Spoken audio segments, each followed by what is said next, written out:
O nosso estudo... Em primeiro lugar, boa tarde. Já esqueci de saudar, né? Boa tarde a todos. Faz algum tempo que eu não venho, né? E eu estou muito feliz de estar de volta, tá? Vê-los de novo. Então, o estudo que me coube, né? Eu acho que hoje é a última quinta, né, de novembro? É a última quinta de novembro. Então, a gente já está às vésperas do mês, né, em que a gente comemora o Natal. Então, os temas provavelmente vão ser voltados, né, para Jesus. São temas que envolvem Jesus, aí no caso, que a gente se lembra muito dele. Até dizem que nessa época de dezembro, às vésperas de Natal, Jesus se aproxima mais da terra. E está precisando, nós estamos precisando muito que ele se aproxime, porque a nossa terra está muito, muito agitada, né? Bom, então o tema que me coube é o servo bom, é Zaqueu e Jesus, como ele disse. Zaqueu é o servo bom. E eu fiquei contente, porque eu acho Zaqueu uma figura muito simpática, né? Ele é aquela figura assim, aquele pequenininho, como ele falou, muito diferente dele, né? Aquele pequenininho que queria ver Jesus, assim como todos nós, que seria tão bom se a gente pudesse ver Jesus, né? A gente não pode, como Zaqueu também não poderia, se ele não tivesse aquela ideia de subir a árvore, né? Bom, então, quem é Zaqueu, né?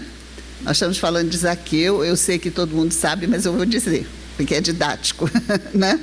Zaqueu era um homem muito rico, ele era um cobrador, era um publicano. Os publicanos, como está explicado lá no início do Evangelho segundo o Espiritismo, o publicano era aquela pessoa encarregada de cobrar os impostos dos judeus, né?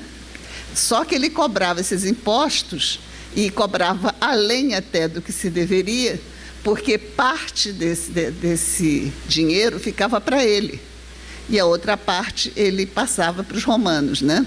Claro que por causa disso ele era muito mal visto.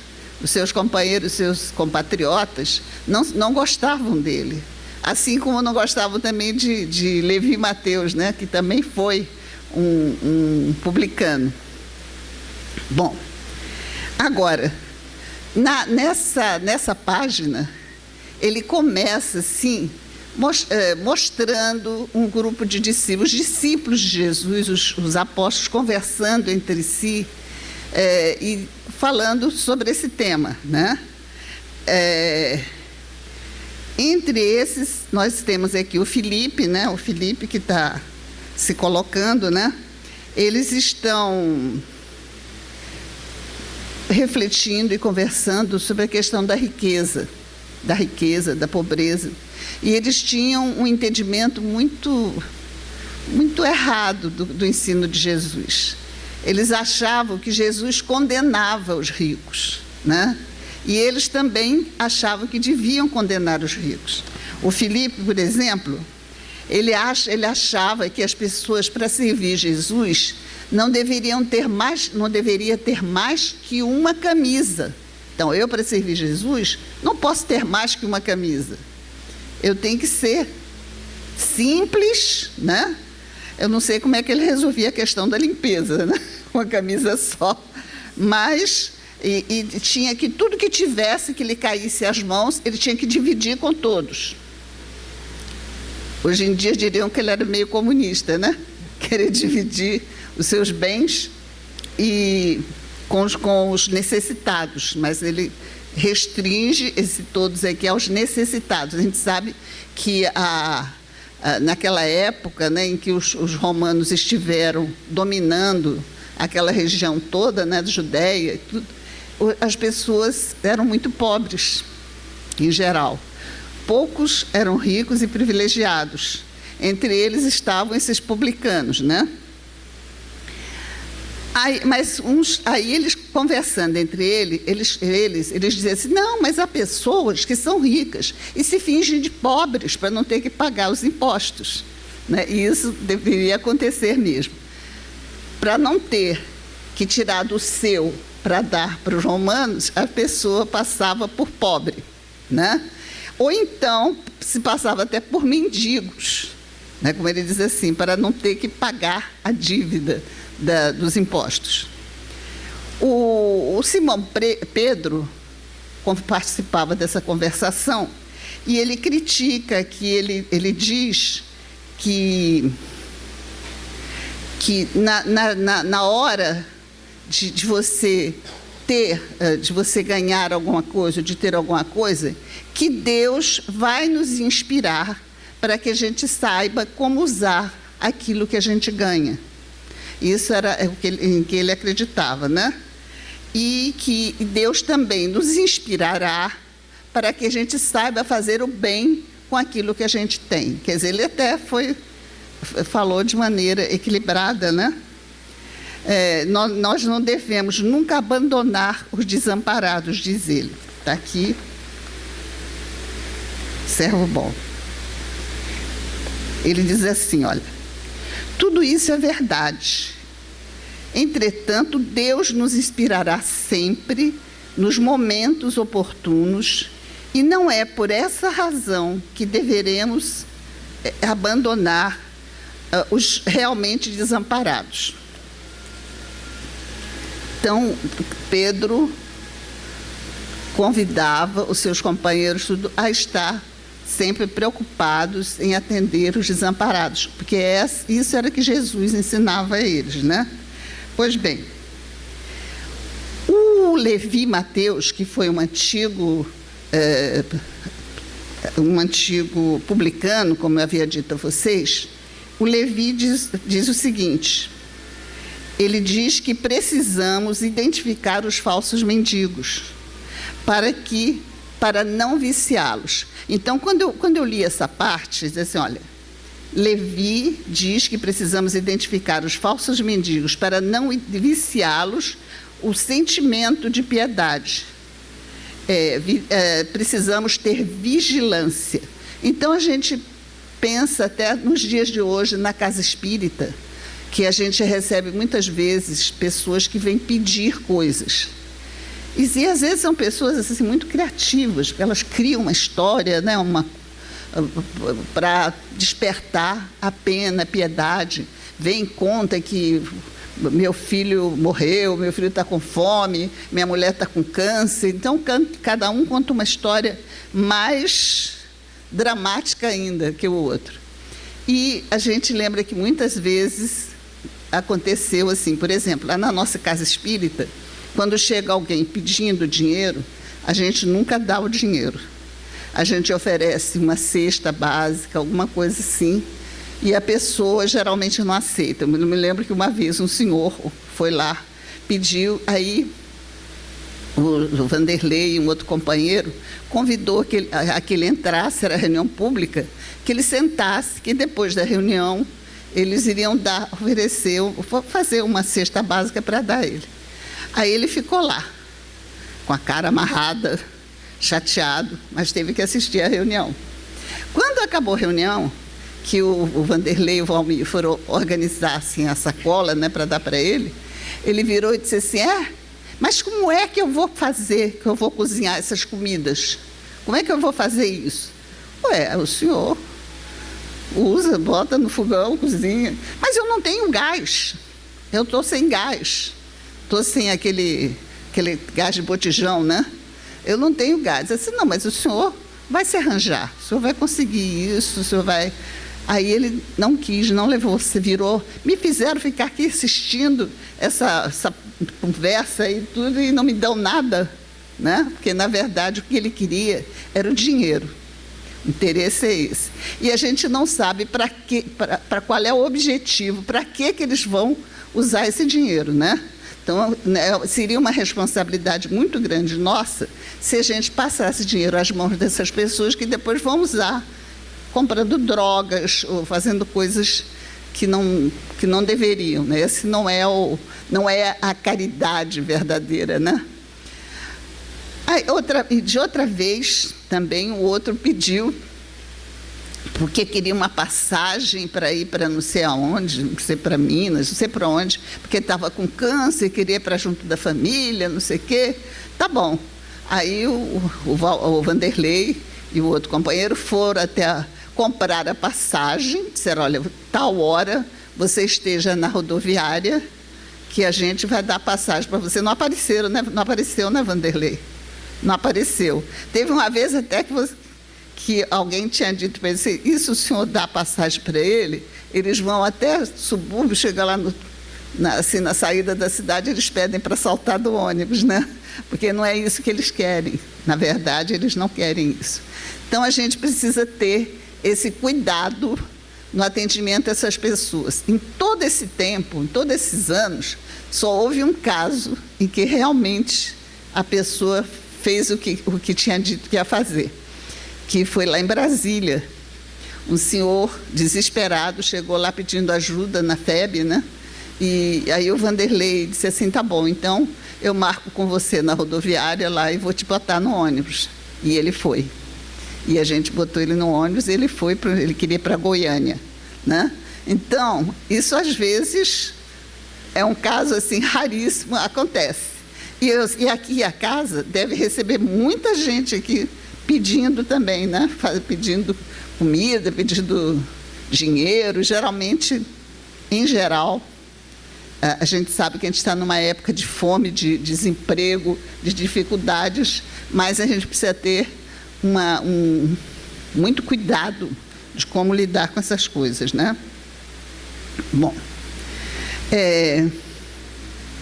Jesus, enquanto esses seus discípulos estão lá conversando, Jesus fica observando-os, né? Porque Jesus ficava na dele, né? Observando o que as pessoas estavam dizendo, aguardando um momento de fazer de passar uma lição. Porque tudo para Jesus era uma oportunidade de lição. Quer dizer, ele esteve entre nós e durante 3 anos ele esteve pregando o Evangelho, vivenciando com cada um, para que a gente guardasse na memória esses ensinamentos. Ele não escreveu nada, mas alguns de seus apóstolos escreveram, e outros depois, né, escreveram todos os ensinamentos de Jesus que a gente hoje encontra nos evangelhos, né? A gente sabe até que Kardec, quando ele foi organizar o Evangelho segundo o Espiritismo, ele se concentrou somente nos ensinamentos, né? Ele não tratou de outras coisas, mas ele pegou os ensinamentos de Jesus para tornar esses ensinamentos mais acessíveis a todos nós, né? Então, quando a gente pega o Evangelho segundo o Espiritismo, a gente vê aqui a explicação daquelas parábolas que, naquele tempo, quando Jesus se aproximava das pessoas para contar essas parábolas e dar assim uma lição de moral, eles apreciavam a história, que eram histórias interessantes de se ouvir, simbólicas e tudo, mas não conseguiam chegar assim realmente na profundidade daqueles ensinos. E até nossos dias, né, muitas pessoas não compreenderam completamente essa mensagem de Jesus. O Espiritismo, ele veio para nos explicar mais facilmente, porque a gente vê que, por exemplo, na Igreja Católica, nunca se permitiu, não sei como é hoje em dia, mas até quando eu era criança, que eu era católica, como você, né, Maria? Então, até aquele tempo, nós não tínhamos a permissão de ler o Evangelho. O Evangelho era passado para nós, né? Os padres contavam, comentavam lá as passagens do Evangelho, mas a gente não conhecia, não tinha como ler, né? Eu me lembro que a gente estudava assim, a história sagrada, era um livrozinho, um resumo da Bíblia, que a gente conhecia algumas histórias da Bíblia, assim, mas numa linguagem que fosse acessível, por exemplo, no nosso caso, às crianças, né? Bom, então, Jesus, ele ficava observando as dúvidas, sentia as dúvidas que iam nos corações dele e aguardava o momento para esclarecê-los, porque era do que precisavam todos eles, como todos nós, né? E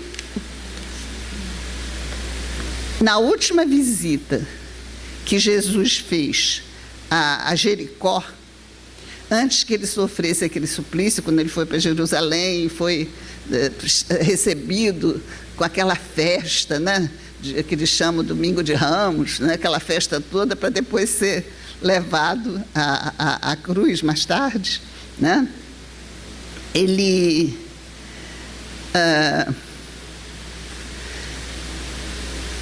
era aguardado ansiosamente. Engraçado.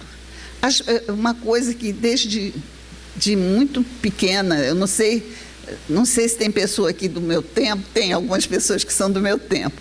Se vocês se lembram que na Rádio Nacional, no domingo, não, na sexta-feira da Paixão, eles passavam a vida do Cristo, e o Cristo quem era o Cristo era o Roberto Faisal, que tinha uma voz linda. O Cristo só podia ter aquela voz, que era uma voz muito bonita, né?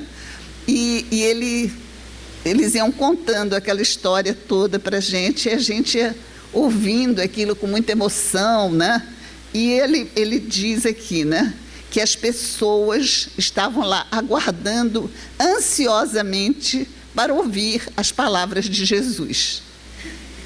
Interessante isso, né? Eles conheciam Jesus por ouvir falar. Todo mundo falava desse Nazareno que vinha fazendo milagres, fazendo curas, e isso despertou no povo aquela curiosidade.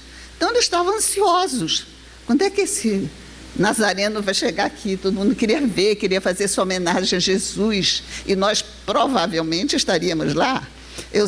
Eu venho de uma cidade muito pequena no interior da Bahia, e eu me lembro que minha cidade era tão pequenininha, perto de Ilhéus, pertencia ao município de Ilhéus, que a gente ficava, quando chegava o inspetor de ensino, o inspetor de ensino da Secretaria de Educação vem visitar a cidade, a gente fazia fila na entrada da cidade, de um lado e de outro, para fazer festa. Quando o nome chegava, todo mundo balançando a bandeirinha para saudar o homem que estava chegando, né? Um inspetor de ensino, né? Imagina eles receberem Jesus. Então, estavam todos ali esperando na entrada da cidade a chegada de Jesus. Era a maior festa, né? E havia uma pessoa aí muito rica, que era o Zaqueu, que não era nem um pouco apreciado pelos seus conterrâneos. Zaqueu estava, assim, ansioso também para ver Jesus. Ele queria. Havia, assim, uma certa inquietação dentro dele. Ele queria saber quem era esse Nazareno que estava chegando, esse Messias, que as pessoas diziam que era o Messias, o esperado, né? Então, ele foi também.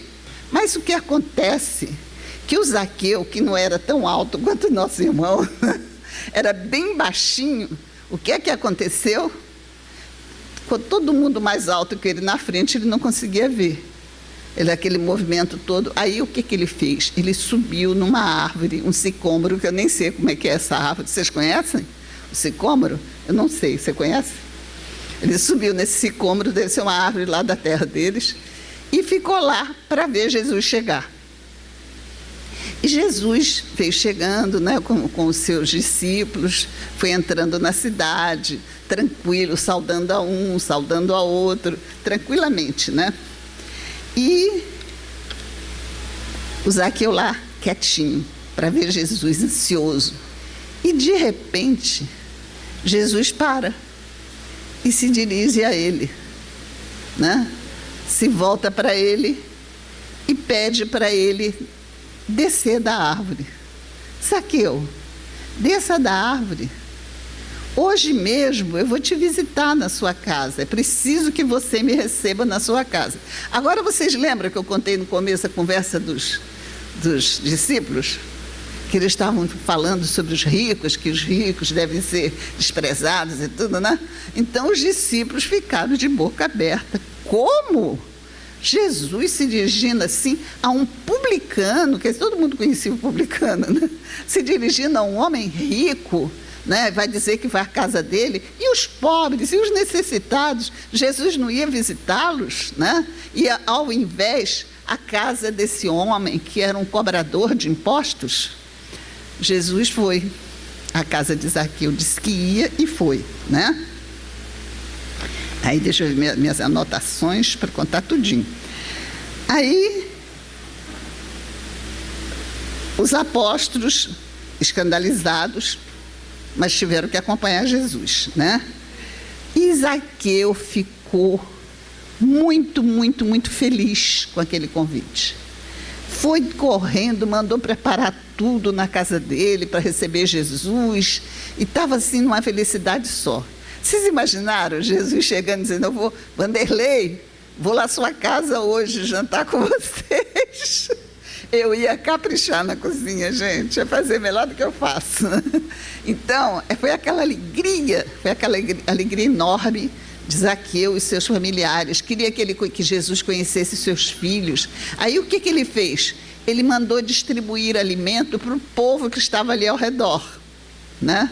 Alimentou aquelas pessoas todas que acompanhavam, porque todo mundo foi atrás de Jesus. E Zaqueu mandou alimentar todos. E foi oferecer o banquete a Jesus, mas mais que aquele banquete material, aquela comida, o que mais alimentou, na verdade, foram os ensinamentos de Jesus. E esses ensinamentos foram dirigidos principalmente aos seus discípulos, aos seus apóstolos, né? Porque quando eles criticavam, quando eles falavam mal dos ricos, naquele momento, Jesus não disse nada, não falou nada, só observou. Mas nesse momento em que Zaqueu o convidou, através do seu gesto de aceitar, aliás, Jesus, ele não convidou, Jesus se ofereceu para ir à casa dele, através desse gesto, ele já estava dando uma lição aos seus discípulos, né? A todos nós. Aí ele diz aqui, ó, ele vai para a casa de Zaqueu, eu marquei aqui uma fala dele, e ele diz assim, ó: amigos, acreditais, porventura, que o Evangelho tenha vindo ao mundo para transformar todos os homens em miseráveis mendigos? Qual a esmola maior? A que socorre os necessitados de um dia ou a que adota providências para uma vida inteira? No mundo vivem os que entesouram na terra e os que entesouram no céu. Os primeiros escondem suas possibilidades no cofre da ambição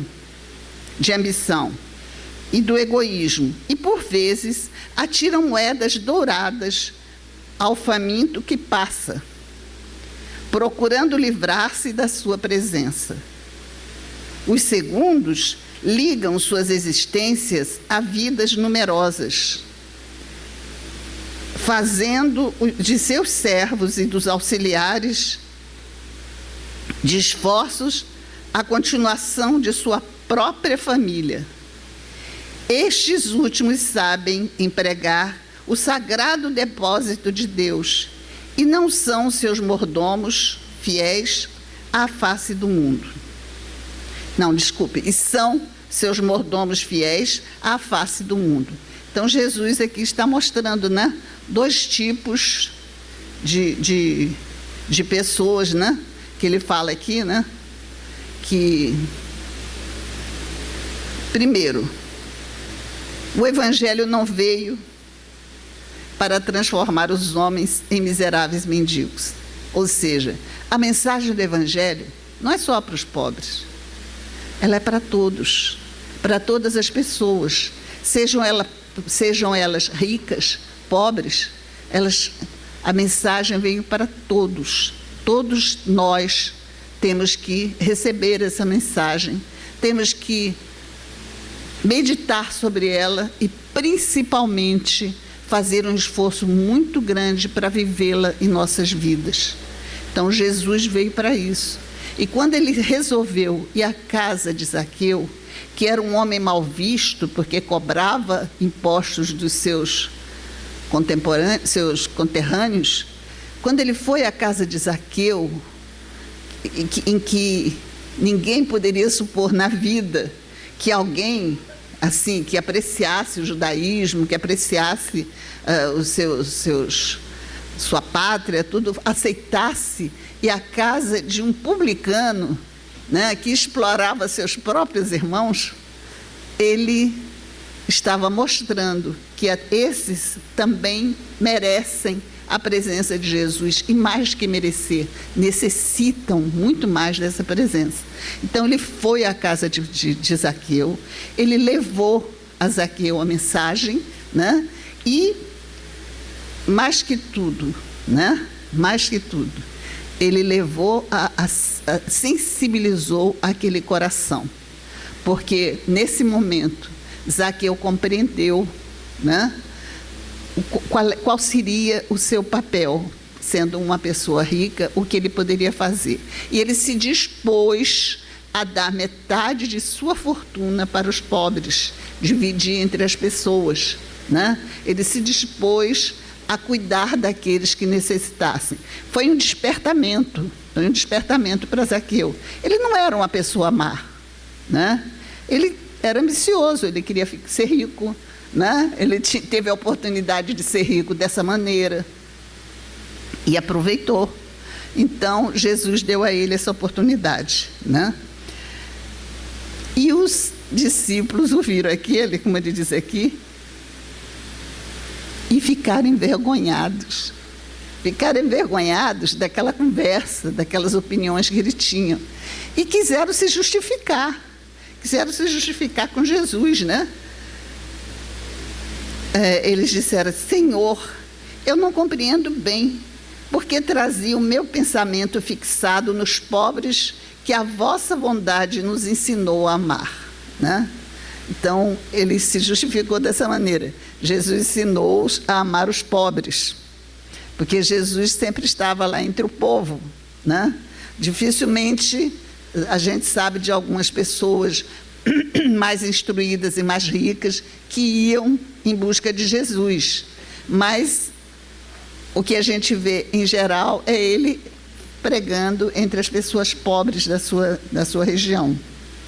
E Jesus diz para ele: entretanto, Filipe, elucidou o mestre, é necessário não perdermos em viciações do sentimento. Nunca ouviste falar numa terra pobre, numa árvore pobre, em animais desamparados?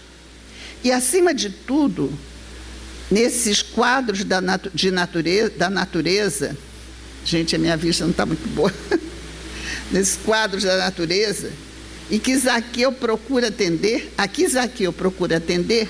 não vês o homem, nosso irmão? Qual será o mais infeliz? O mendigo sem responsabilidade, a não ser a da sua própria manutenção, ou um pai carregado de filhinhos a lhe pedirem pão? Quem que é, ele diz assim, o que será mais infeliz? Então ele coloca aí aquele mendigo sem nenhuma responsabilidade na vida, ou aquele pai com muitos filhos, carregado de filhos, mas que não tem como alimentar essas crianças. Às vezes até trabalha, né? A gente vê muito isso na nossa vida, né? A gente tem um trabalho na favela do Jacarezinho e a gente vê esses quadros de pessoas que às vezes não têm o que comer, né? Elas não têm, elas vão à nossa casa um dia na semana para tomar sopa. E a gente vê, às vezes, uma criancinha pequenininha tomando aquela sopa assim, com aquela ansiedade muito grande, porque é um alimento bom, né? Que está, às vezes, matando a fome de alguém. A gente sabe que até a situação deu uma melhorada e tudo, mas, ainda assim, eles nos procuram. Como acontece aqui também, não? Como acontece em casas espíritas, onde se faz a campanha do quilo, né? As pessoas precisam e daquilo para completar a alimentação de seus filhos. E é muito triste um pai querer alimentar seus filhos e não ter como. Deve ser uma coisa muito, muito, muito triste mesmo. Aí Jesus continua: sim, amigos, ditosos os que repartirem os seus bens com os pobres, mas bem-aventurados também os que consagraram suas possibilidades aos movimentos da vida, cientes de que o mundo é um grande necessitado e que sabem assim servir a Deus com as riquezas que lhes foram confiadas. É interessante que eu tiro daqui, até por minha conta, porque a fome não é só de comida. Existe outro tipo de fome, né? O Zaqueu comia bem. O Zaqueu podia se alimentar muito bem, mas ele era faminto de outra coisa. Ele era faminto desse alimento que Jesus trouxe para ele, né? Desse conhecimento do amor verdadeiro, do amor pelo próximo. Então, às vezes, a pessoa é faminta disso, ela não conhece isso, ela não tem, e precisa se alimentar disso. A casa espírita tem essa tarefa de levar as pessoas essa possibilidade delas serem úteis, delas poderem alimentar, é verdade, aqueles que passam fome material, mas, ao mesmo tempo, elas estão